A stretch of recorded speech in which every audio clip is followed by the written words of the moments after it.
يا أيها الناس كلوا مما في الأرض حلالا طيبا ولا تتبعوا خطوات الشيطان إنه لكم عدو مبين إنما يأمركم بالسوء والفحشاء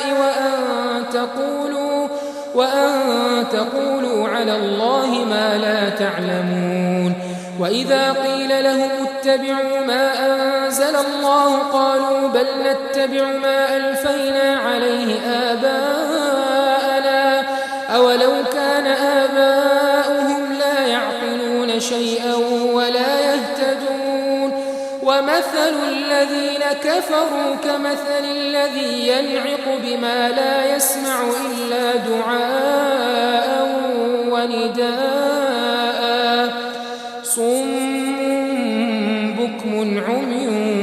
فهم لا يعقلون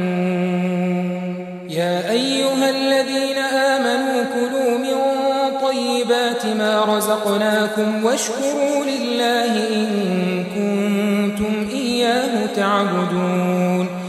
إنما حرم عليكم الميتة والدم ولحم الخنزير وما أهل به لغير الله فمن اضطر غير باغ ولا عاد فلا إثم عليه إن الله غفور رحيم إن الذين يكتمون ما أنزل الله من الكتاب ويشترون به ثمنا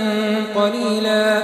أولئك ما يأكلون في بطونهم إلا النار ولا يكلمهم الله يوم القيامة ولا يزكيهم ولهم عذاب أليم أولئك الذين اشتروا الضلالة بالهدى والعذاب بالمغفرة فما أصبرهم على النار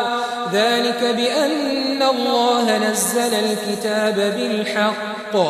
وإن الذين اختلفوا في الكتاب لفي شقاق